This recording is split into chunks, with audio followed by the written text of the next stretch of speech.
اللهم صل على محمد وعلى آل محمد۔ السلام علیکم ورحمۃ اللہ وبرکاتہ۔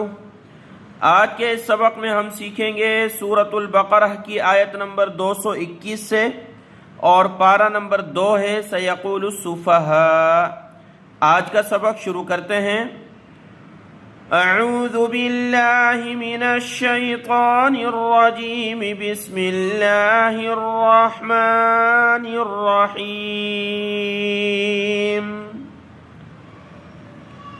وَلَا تَنكِحُوا الْمُشْرِكَاتِ حَتَّى يُؤْمِنَّ۔ یہاں سے آیت نمبر 221 سے نکاح کے، طلاق کے اور ماہواری کے عورتوں کے اکثر احکامات کا ذکر ہے۔ یہاں نکاح کے بارے میں ذکر ہے، مشرک عورتوں سے اور مشرک مردوں سے نکاح کی ممانعت آئی۔ اللہ تبارک و تعالی نے فرمایا وَلَا تَنكِحُوا الْمُشْرِكَاتِ حَتَّى يُؤْمِنَّ۔ وَلَا تَنكِحُوا، اور نہ نکاح کرو، المشرکات، شرک کرنے والی عورتوں سے، حَتَّى يُؤْمِنَّ، یہاں تک کہ وہ ایمان لے آئیں، ایک اللہ پر ایمان لے آئیں، توحید اختیار کریں تو نکاح کرو۔ شرک کی حالت میں نکاح کرنا قرآن میں اللہ نے منع فرمایا ہے۔ حالانکہ اس کے باوجود بہت سارے مسلمان اس وقت ہیں، خاص طور پر ہندوستان میں، جو ہندو عورتوں سے شادی کرتے ہیں، جو کہ قرآن کی خلاف ورزی ہے۔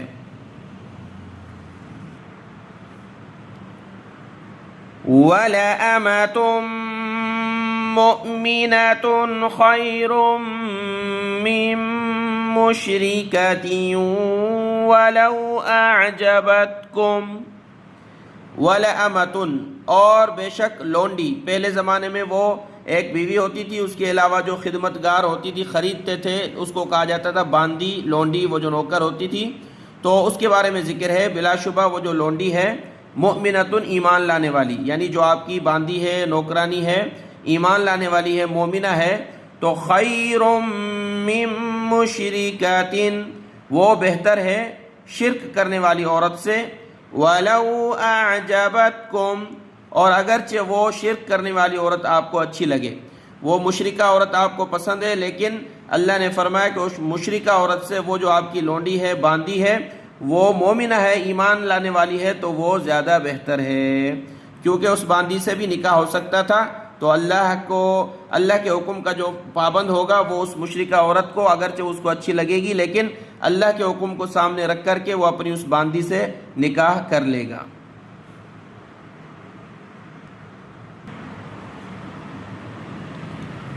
وَلَا تُنكِحُوا الْمُشْرِكِينَ حَتَّى يُؤْمِنُوا۔ یہاں پھر عورتوں کو منع ہے، پیچھے مردوں کو منع تھا کہ عورت، مشرکہ عورت سے شادی نہ کرو۔ یہاں اللہ نے فرمایا وَلَا تُنكِحُوا الْمُشْرِكِينَ، اور مت نکاح کراؤ مشرک مردوں کا، حَتَّى يُؤْمِنُوا، یہاں تک کہ وہ ایمان لے آئیں۔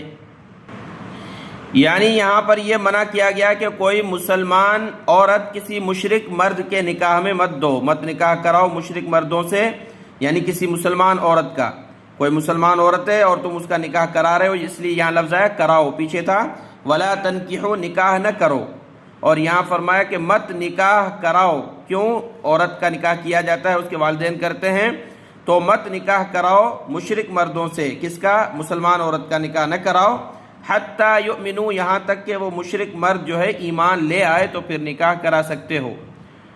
وَلَعَبْدٌ مُؤْمِنٌ خَيْرٌ مِّن مُشْرِكٍ وَلَوْ أَعْجَبَكُمْ۔ وَلَعَبْدٌ مُؤْمِنٌ، اور یقیناً ایمان لانے والا غلام، یعنی باندی ہوتی تھی اور جو مرد نوکر ہوتا تھا اس کو غلام کہا جاتا تھا، یقیناً وہ ایمان لانے والا غلام، مومن غلام، خیر بہتر ہے، من مشرکن مشرک مرد سے، ولو اعجبکم اگرچہ وہ مشرک مرد تم کو اچھا لگتا ہو، لیکن اللہ نے فرمایا کہ یہ مومن غلام جو ہے زیادہ بہتر ہے۔ وجہ کیا ہے اس کی ممانعت کی؟ نکاح منع کیا اللہ نے۔ اولئک یدعون الی النار، یہ مشرک لوگ بلاتے ہیں آگ کی طرف، یعنی ان کے ساتھ رہ کر کے ہو سکتا ہے انسان ان سے متاثر ہو جائے اور پھر وہ شرک کرنے لگ جائے ان کے مذہب پر، تو یہ بلانا ہوا ان کا آگ کی طرف، جہنم کی طرف۔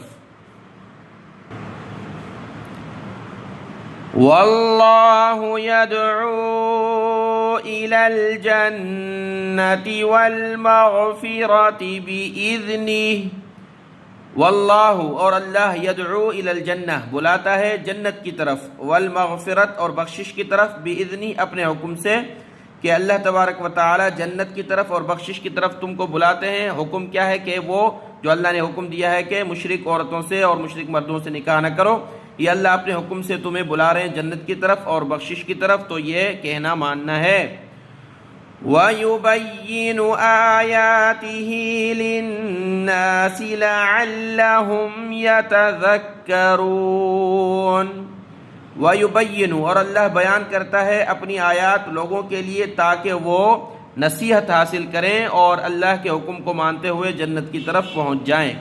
یہاں رکوع مکمل ہوا اور آیت نمبر 221 مکمل ہوئی۔ آگے ہے آیت نمبر 222، اس میں حیض کے بارے میں ذکر ہے، عورت کی ماہواری کے متعلق۔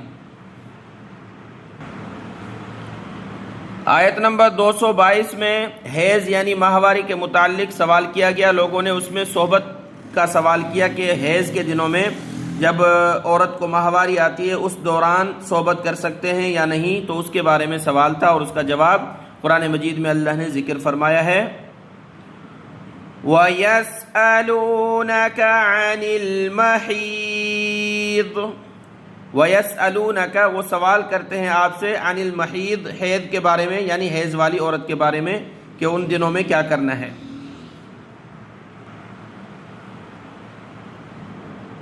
قُلْ هُوَ أَذًى فَاعْتَزِلُوا النِّسَاءَ فِي الْمَحِيضِ وَلَا تَقْرَبُوهُنَّ حَتَّى يَطْهُرْنَ۔ قل کہہ دیجئے، آپ صلی اللہ علیہ وسلم کہہ دیجئے، ہوا وہ حیض، اذن گندگی ہے، فاعتزلوا پس تم جدا رہو، الگ رہو، النساء عورتوں سے یعنی اپنی بیویوں سے، پس تم اپنی بیویوں سے الگ رہو، فی المحیض حیض کے دوران۔ الگ رہنے سے مراد صحبت نہ کرنا ہے، یعنی یہ نہیں ہے کہ کٹھے سو سکتے ہیں، لیکن صحبت کرنا منع ہے حیض کے دوران۔ وَلَا تَقْرَبُوهُنَّ حَتَّى يَطْهُرْنَ اور مت قریب جاؤ ان کے یہاں تک کہ وہ پاک ہو جائیں۔ قریب نہ جانے سے مراد یعنی صحبت نہیں کرنا ہے، قریب اس لیے جانے سے منع کیا، ہو سکتا ہے انسان شہوت کے غلبے میں صحبت کر بیٹھے، اس لیے اللہ نے منع فرمایا احتیاطاً قریب مت جاؤ ان کے یہاں تک کہ وہ پاک ہو جائیں، جب ان کی ماہواری ختم ہو پھر وہ نہا کر کے پاک ہو جائیں۔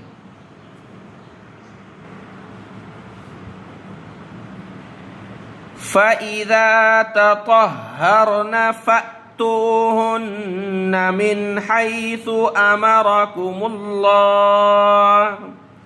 فَإِذَا پھر جب تطہرن وہ پاک ہو جائیں، فَأْتُوهُنَّ تو آؤ تم ان کے پاس، من حیث جہاں سے، امرکم اللہ اللہ نے تم کو حکم دیا ہے، ان اللہ یحب التوابین ویحب المتطہرین، بے شک اللہ پسند کرتا ہے توبہ کرنے والوں کو اور پسند کرتا ہے پاک رہنے والوں کو، پاکیزگی اختیار کرنے والوں کو۔ یہاں فرمایا جب وہ حیض سے پاک ہو جائیں تو تم آؤ، یعنی ان سے صحبت کر سکتے ہو جہاں سے شریعت نے اجازت دی ہے وہاں اس جگہ سے، اور اللہ پسند کرتا ہے توبہ کرنے والوں کو۔ اگر بالفرض کسی سے جہالت میں اور شہوت کے غلبے میں اس نے صحبت کر لی حیض کے دنوں میں، تو جب وہ توبہ کرے تو اللہ توبہ قبول کرے گا، اللہ پسند کرتا ہے توبہ کرنے والوں کو، اور جو بالکل قریب ہی نہ جائے، پاکیزگی اختیار کرے، تو اس سے بھی اللہ محبت کرتا ہے، اس کو پسند کرتا ہے۔ آیت نمبر 222 مکمل ہوئی. آگے آیت نمبر 223.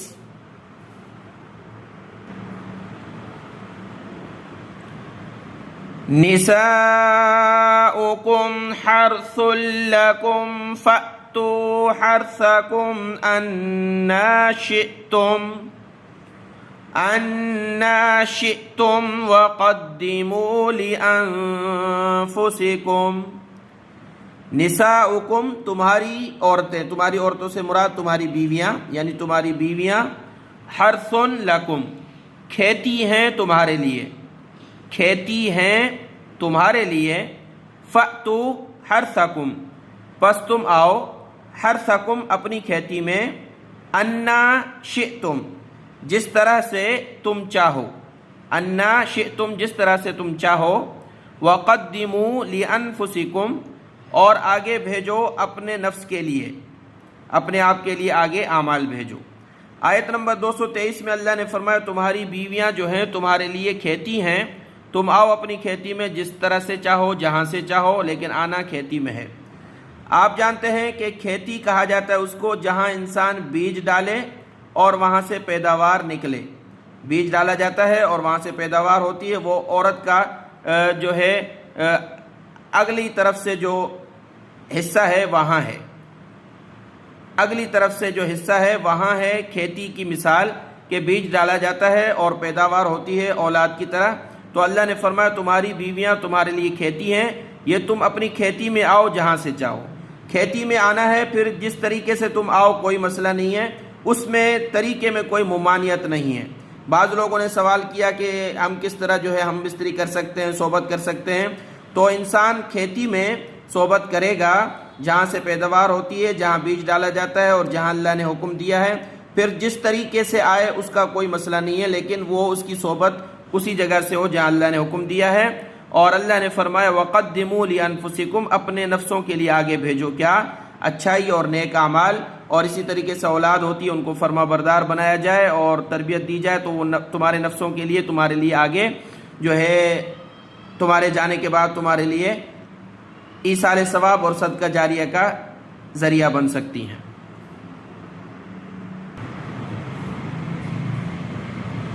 وَاتَّقُوا اللَّهَ وَاعْلَمُوا أَنَّكُمْ مُلَاقُوهُ وَبَشِّرِ الْمُؤْمِنِينَ. وَاتَّقُوا اللَّهَ اور تم سب ڈرو اللہ سے، وَاعْلَمُوا اور جان لو، أَنَّكُمْ مُلَاقُوهُ کہ تم اس سے ملنے والے ہو، کہ بے شک تم اللہ سے ملاقات کرنے والے ہو. تو یہ عقیدہ رکھ کر کہ تم زندگی گزارو پاکیزہ زندگی. وَبَشِّرِ الْمُؤْمِنِينَ اور اے محمد صلی اللہ علیہ وسلم ایمان لانے والوں کو خوشخبری دے دیجئے، جو جو احکامات اللہ بیان فرماتا ہے اور وہ لوگ اس پر ایمان لاتے ہیں، اس کو مانتے ہیں، تو ایسے لوگوں کو اے محمد صلی اللہ علیہ وسلم خوشخبری دے دیجئے. آیت نمبر 223 مکمل ہوئی. آج کا سبق یہاں تک ہے، اس کو دیکھ لیں، دعاؤں میں یاد. السلام علیکم ورحمۃ اللہ وبرکاتہ.